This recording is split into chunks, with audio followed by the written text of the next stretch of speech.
こんにちは、ミッキーです。今回は大阪万博の徹底攻略特集。大阪万博楽しみたいけれども、準備って何から始めればいいの？そんなあなたに、まずは絶対に押さえておきたい王道の事前準備をまとめました。今回の動画は前編後編に分かれていまして、前編では王道の攻略、後編では少しディープな攻略情報をお届けしていきます。宿泊先の参考になるような映像だったり、会場内までのアクセス、印刷しておきたいチケット類、持ち物リストや水分補給のコツなどなど様々な攻略情報をお届けしていきます。そして意外と重要な事前予約についても攻略法をお届けしていきますので、この動画を参考にしつつ、ぜひ大阪万博までの準備を万全にしていただきたいと思います。このチャンネルではカフェ巡りなど日常を少し豊かにする情報をお届けします。少しでも応援してくださる方はチャンネル登録をして次の動画も見逃さないでください。ちなみに今回ご紹介するお店の Google マップ位置情報は本動画の概要欄から確認することができますので、実際にお店に訪問する際の参考としてご活用ください。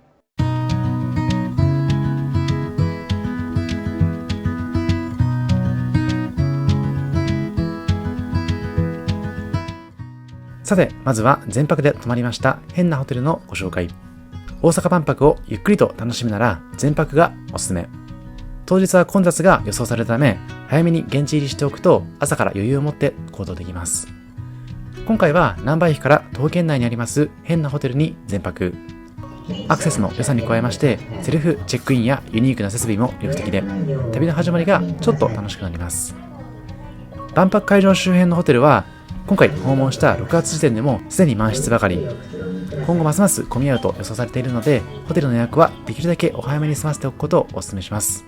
変なホテルの魅力としましては、受付に恐竜がいたりということで、人件費をカットしているからこそ実現できるようなそのリーズナブルな価格帯。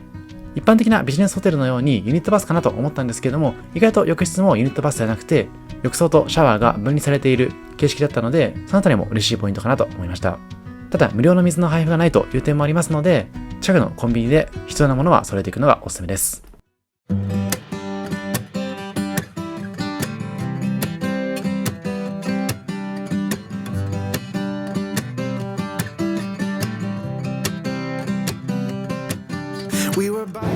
さて、いよいよここからは大阪万博に向かっていきます。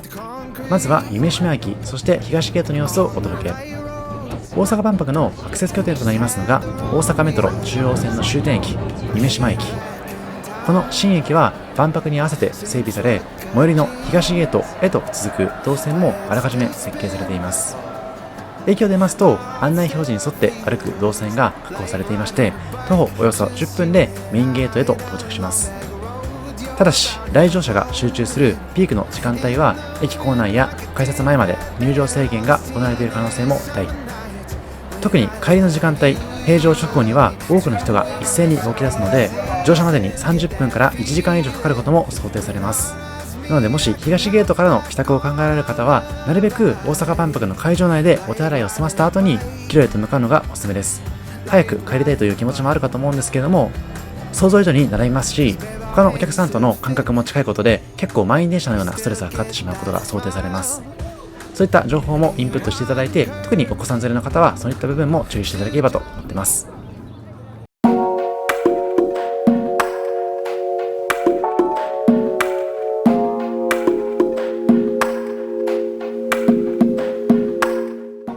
さて、もう一つのアクセスルートが西ゲート。私は行きも帰りもこちらの西ゲートをトータルお勧めしています。もちろん東ゲートからも入場して、そして帰宅したという経験から踏まえていますので、ぜひそういった情報も参考にしてほしいです。会場の西端に設けられまして、団体用バスや福祉車両の発着場に近い設計となっている西ゲート。またご覧のようにゲート付近の脈々に関しても東と西でちょっと様子が違いますので、そういった部分も楽しめます。ただ、西ゲートは鉄道とは直携しておらず、アクセスにはシャトルバスの利用が基本。そして左上に書いてあります通り、シャトルバスは事前予約制な点が注意点。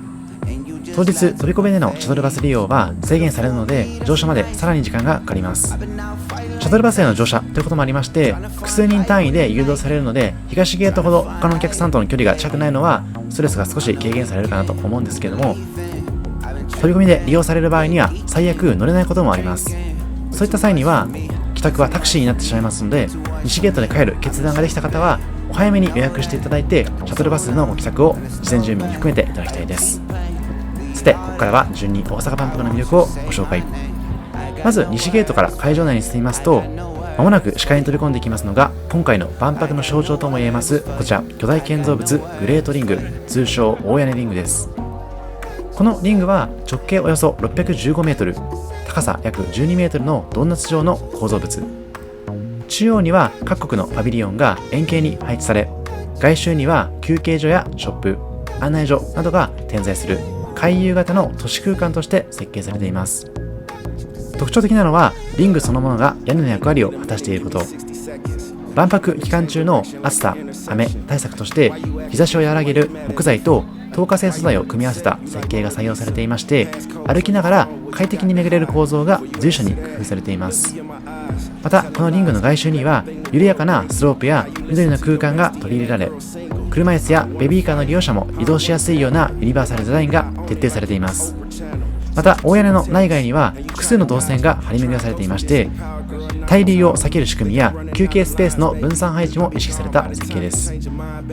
私も万博期間中は大屋根リングの下にありますベンチに腰掛けて少し休憩したり、暑さをしのいだりしていました。まさに大阪万博ならではの挑戦的な建造物と言えそうです。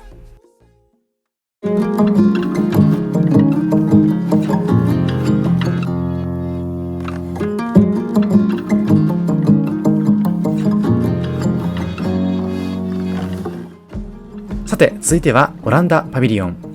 大阪万博で高い注目を集めるオランダパビリオン。テーマは Co-Creating the Future、 共に作る未来です。キノコの菌糸体や藁といった自然素材を使った建築物で、持続可能な社会の在り方を建物そのもので表現しています。内部では水、食、都市、デザインなどオランダが得意とする分野を音、光、香りを駆使した五感で感じる展示が展開されています。そして特徴的なのがパビリオン入場時に手渡されます球体型のインタラクティブデバイス。これは光、音に反応しながら展示と連動するガイド兼演出装置です。手に持つこの球体がパビリオン全体の世界観とシンクロし、まるで自分自身も展示の一部になったかのような没入感を生み出しています。また展示の随所にはオランダの国民的キャラクターミッフィーも登場。未来の暮らしやサステナビリティの考え方を親しみやすく伝えてくれます。さて、ここからはオランダパビリオンの訪問の様子をお届けしつつ、4つ目の事前準備注意点、印刷での事前準備について触れていきます。今回のオランダパビリオンなど展示をスムーズに楽しむためにも印刷して持っておくべきアイテムがあります。例えば展示メモや順路を書き込んだ会場マップ。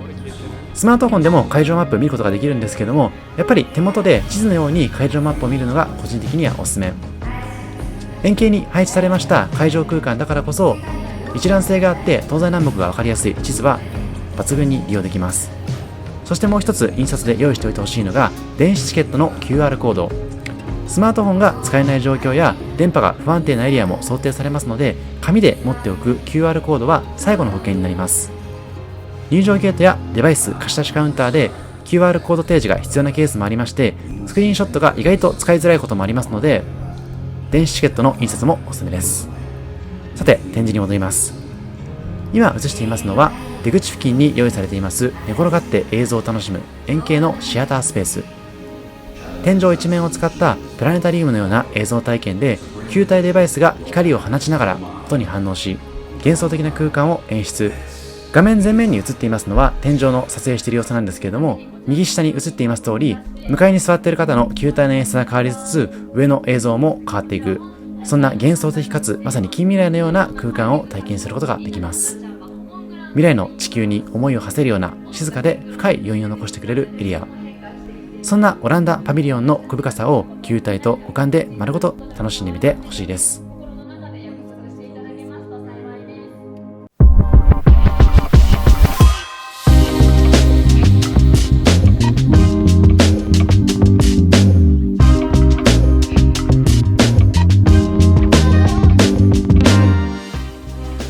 続いてはアラブ首長国連邦間 UAE パビリオン。アーストゥエーデルをテーマに伝統と未来が交差する空間を演出します。まず目を引きますのは、夏目足の廃材を再利用した90本の柱。夏目足の葉や枝などを用いて建てられます伝統的な中東湾岸地域の建築様式、アリッシュ建築を想起させるようなこちらの空間は、日本の木工技術を生かして設計され、カーボンニュートラルの思想が細部にまで息づいています。館内では音、映像、香りといったマルチセンサーを用いた没入型展示も展開。宇宙開発や医療、持続可能なエネルギーといった UAE の最新技術が文化的背景とともに語られています。続いてはこちら、トルクメニスタンパビリオン。こちらは打って変わって民族文化と伝統美を味わうような空間。館内も魅力的ですけれども、この外観も印象的なトルクメニスタンパビリオンです。館内に入りますと、まず目を引きますのが、伝統模様を散りばめた装飾や華やかな民族衣装の展示やスタッフさん。展示では織物や絨毯、宝飾文化が紹介され、どこか博物館のような落ち着いた雰囲気が漂います。入場してすぐのこちらの空間では、視界いっぱいに広がるトルクメニスタンの魅力を伝える映像も紹介されていますので、ぜひご確認いただきたいです。ただ字幕がめちゃくちゃ下の方にありまして、それが読みづらかった点が難点だと思いました。そんなトルクメニスタンで特徴的なのは、広めに設計されました休憩スペースと屋上テラス。伝統音楽の BGM が流れる中、飲食エリアで軽食を取りながらゆったりと時間を過ごすことができます。映像やインタラクティブ演出は最小限ですけれども、それがむしろパビリオンの魅力になっています。静かに余白を楽しめるような大人のための空間がトルクメニスタンパビリオンだと言えます。さて、そんな数々のパビリオンを快適に巡るためには必須持ち物があります。そちらが準備の5。今回私がお勧めするのは、長時間の待機や館内での休憩にも便利な折りたたみ椅子、日差しと暑さ対策にもおすすめなサングラスとハンディ扇風機、あとは列に並んでいる際に日差しを避けるための日傘、直射日光を抑えるために必須な日焼け止めのスプレータイプ、電子チケットやアプリの操作用に必須なモバイルバッテリー、またアプリとしてインストールすべき万博の公式アプリ、それらのアイテムを携えつつ、ぜひ万博の体験も快適にしてみてほしいです。おすすめの折りたたみ椅子だったり、サングラスやハンディ扇風機、モバイルバッテリーは動画の概要欄にも載せていますので、ぜひ参考にしつつクリックしてみてほしいです。また動画後半のアフタートークの方でも詳細触れていきます。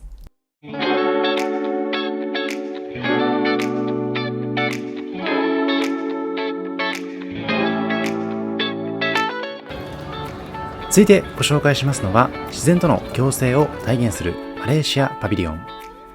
建物全体が熱帯雨林の一部のように設計され、木材や再生素材を用いたサステナブルな建築が来場者を迎えます。そんなマレーシアパビリオンの様子をご紹介しつつ、ここでは6つ目のおすすめな事前準備、水分補給についてお伝えします。万博会場を巡る上で大切なのが水分補給の備え。もちろんマイボトルの携帯も選択肢の一つですけれども、給水所は混雑しやすく常時長蛇の列になっている印象でした。そのため実際の場面ではペットボトル飲料をその都度購入するのが個人的には効率的だと考えました。価格は場所によるんですけども、1本あたり200円から300円程度。並ばずすぐに水分を確保できる安心感は体力勝負の万博会場では大きなメリットになりますので、マイボトルもいいんですけれども、マイボトル自体も重いということを考えると、ペットボトルを都度購入するのが個人的なおすすめです。熱中症予防の観点からも、ここは投資すべき部分だと思いますので、計画的な水分補給をお勧めします。さて、ここからはマレーシアパビリオンの世界観に出ていきます。館内に一歩足を踏み入れますと、柔らかな光と風、鳥の声や水の音が広がり、まるで本物の森の中を歩いているような没入感。テーマは生物多様性と気候変動、そして再生。視覚だけではなくて、湿度や音、足元の素材まで五感すべてを使って自然とのつながりが感じられるような展示構成が魅力。そして終盤に待ち構えますのが、ひときわ大きな存在感を放つ調和の木と呼ばれるオブジェ。これは生命の循環と再生を象徴する作品で、葉の部分にはラタン編みや木彫りなどマレーシアの伝統工芸技術が生かされています。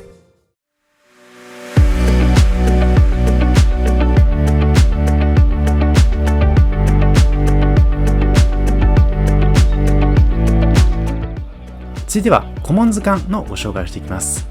コモンズ館というのは、様々な国と地域がブース出展するような国際交流スペース。さながらのミニ世界旅行を楽しめる空間です。他国の文化や特産品を通じて世界の今に触れることができます。こちらコモンズ館の A では人気のブルンジブースがありまして、香り豊かなブルンジ産コーヒーの販売とコーヒーパフェが楽しめます。人気コーナーであり常に行列なんですけども、タイミングが合えばぜひともそのパフェやコーヒーをいただいてみてほしいです。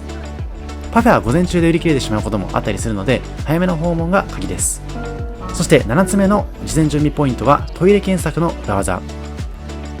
会場内トイレを探すなら Google マップを使うのが実はベスト。地図等の案内図よりも動線が的確かつ目の前のトイレが仮に混んでいたとしても Google マップから穴場な空間を探すことができますので、混んでいないトイレへ素早く移動することができます。さてこちらはモザンビークパビリオン。木材を生かした建築が柔らかな雰囲気を演出し、模型や映像展示で自然環境や都市開発の取り組みを紹介しています。さてこちらはミャクミャクマンホール。会場内に複数設置されていまして、デザインが違うものもあるとのこと。どんな柄があるかなと探しながらぜひ歩いてみてほしいです。そしてもう一つ、こちらはポケモン GO とのコラボレーション。会場内にはポケモンのオブジェが多数あります。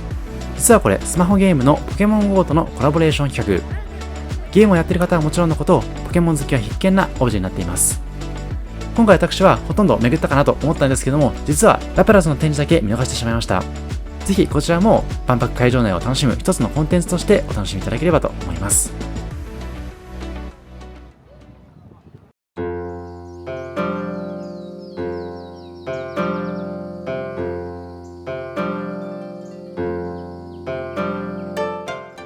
さて、ここからは昼食におすすめなくら寿司のご紹介。なんだ、チェーン店のくら寿司かと思う方もいるかと思うんですけども、この万博会場のくら寿司は一味違う特別な空間。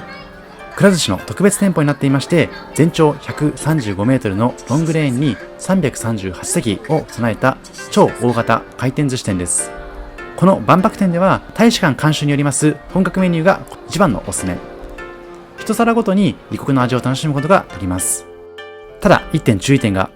この万博店は現在完全予約制。当日並んだとしても入ることができません。入り口付近に列がなかったのはそんな背景があります。ではどうやって予約すればいいのか。一番おすすめなのがくら寿司の公式アプリ。来店希望日の30日前、ちょうど午前0時から予約枠が解禁されます。希望の日時と人数を入力することで整理番号が発行され、当日はその番号に応じて呼び出しがあります。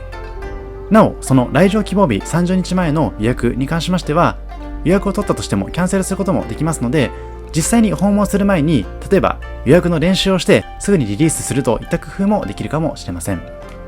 予約自体もとても競争率が高くて、午前0時から予約開始されて5分後10分後には予約枠が埋まってしまうといったことも多かったので、ぜひ皆さんにはその30日前の0時に確実に取れるように頑張ってみてほしいです。またアプリ以外にも LINE 予約なら15日前から、Web 予約なら7日前から可能とのことでした。ただしどの方法もすぐに埋まってしまうため、予約解禁のタイミングに合わせてスタンバイするのがベストです。また一部で整理券が配られていたという話もあるんですけれども、現在は当日枠もないですし、キャンセル待ちも基本的にありません。なのでちょっと寄ってみようかなみたいなノリで入ることができない点、その点は大いに注意いただきたいです。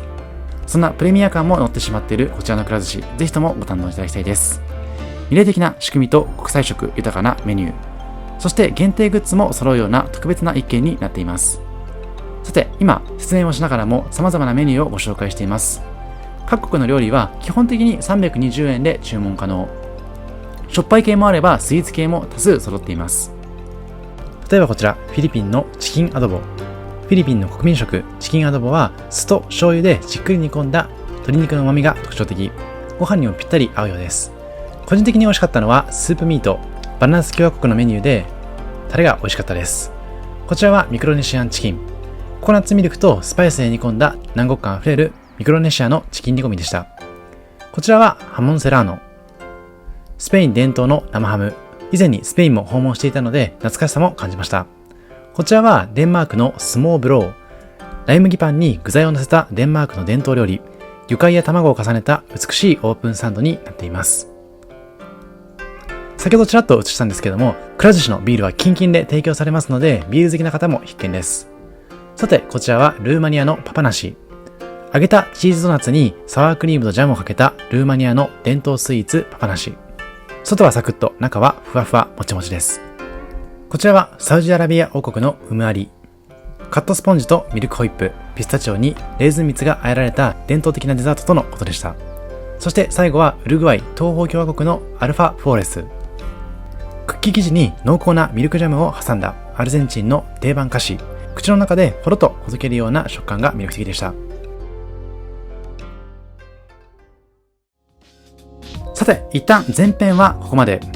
ここまでの情報だけでもだいぶ情報が溢れ返ってたと思いますので、事前準備の確認もう一度したいという方だったり、事前準備のここがわからなかったというところを補足したい方は、この後のアフタートークも聞いてみてください。私もやっとのことで訪れることができました大阪万博。こうやって動画の中でドヤ顔で語っている私でさえも、この準備すべてが事前にできていたわけではありません。むしろ事前に準備しておけばよかったと後悔する部分もあるからこそ、こうやって動画にまとめていますので、ぜひ参考にしていただけると本望です。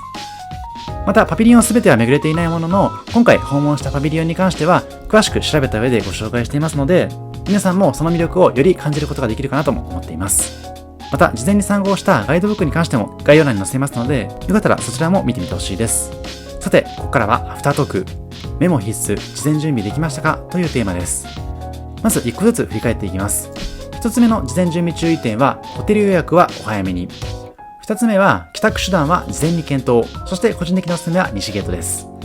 3つ目は、シャトルバスの予約を忘れずに。4つ目は、印刷での事前準備を。5つ目は、必須持ち物について。6つ目は、水分補給について。7つ目は、トイレ検索の裏技。8つ目は、くら寿司事前予約についてです。ここからは少しずつ振り返っていきます。まず今回は変なホテルというホテルに泊まったんですけれども、ホテル予約は結構前から予約していました。おそらく3ヶ月前くらいから予約してたんですけれども、皆さんも事前の予約を頑張るようにしてみてほしいです。また帰宅手段に関しまして、何度も申し上げてしまうんですが、東ゲートが本当に混んでいてストレスでした。個人的には満員電車がとても苦手なので、特にお子さん連れの方だったりお年寄り連れの方に関しましては、東ゲートは本当にお勧めしません。ぜひシャトルバスの予約もしつつ、西ゲートからの帰宅をご検討ください。そしてそんなアドバイスとも関係してくるのがシャトルバスの予約。こちらも費用ごとにシャトルバスの予約が取りづらくなってきていまして、帰宅直前に予約をしてももう予約が取れなかったりというケースがありますので、事前の予約忘れないようにしてください。続いて印刷での事前準備について。こちらは会場図と入場用の QR コードの印刷をお勧めしています。書き込みができるという点も踏まえてとてもおすすめです。続いては必須の持ち物について。まずは折りたたみ式の椅子。概要欄にも載せているんですけども、こんな感じでコンパクトなタイプがおすすめです。続いてはサングラス。こちらはあまりこだわりはないんですけども、あるとないとで結構変わってきますので、ぜひとも用意してほしいです。続いては日傘。意外と重要なのが日傘。会場内に入ってしまえば大屋根リングがあるので多少マシにはなるんですけども、炎天下の中で並ぶ列もあったりとか、あとは会場に入る前がとても暑いので、西ゲートであっても東ゲートであっても折りたたみ傘が絶対あった方がいいと思います。続いてはモバイル扇風機。こちらに関しましてはリズムの扇風機をお勧めしています。風量が結構強いのとタイプ C で充電できるという点も踏まえますと、なかなかいい選択肢がなかったりしますので、こちらぜひご購入ください。100均とかでもいいんですけども、結構壊れやすかったりとか風量が弱いことが多いので、あまり個人的にはお勧めしていません。そしてモバイルバッテリー。モバイルバッテリーに関しては、せっかく買うなら長持ちするようなバッテリーがいいと思いますし、結構パチモンっぽいようなバッテリーを使ってしまうと失敗することが多いので、個人的には今回概要欄に貼っていますアンカーさん、もしくはユーグリーンさん、あとは発熱の問題も結構あるんですが CIO さんでもいいかなと思います。とはいえ一番無難なのは Google から発生したベンチャーでもあるアンカー社製かなと思います。また日焼け止めとしてお勧めしていますのが、こちらスプレー型の UV カット日焼け止め。塗る型でもいいんですけども、やっぱり手軽だし使いやすいのはスプレー型かなと思います。昔は私も日焼け止め塗らなかったんですけども、体力消費が結構激しいので、日差し対策をして日焼け止めで少しでも疲れを取ってほしいなと思います。あとは万博アプリのインストールはお忘れなく。会場内電波も通っているんですけども、結構遅いこともあるので事前の準備がおすすめです。続いては水分補給について。動画の中でもご紹介しましたけれども、マイボトルでもいいんですけども、給水所は結構並びますので、個人的にはペットボトルを都度購入するのがおすすめです。飲んでいくことにペットボトルも軽くなっていくので、体力消費といった点でもおすすめなのかもしれません。続いてはトイレ検索の裏技。トイレ検索は Google マップをご活用ください。Google マップの方が会場マップより探しやすいです。そして最後はくら寿司の事前予約。30日前の0時、ここお忘れなく、ぜひとも予約してみてほしいです。さて、盛りだくさんだった事前準備。後編の動画も後日紹介しますし、そちらではさらに踏み込んだような裏技的かつちょっと非公式な事前準備もご紹介していきますので、楽しみにしていただければと思います。以上、ミッキーでした。ありがとうございました。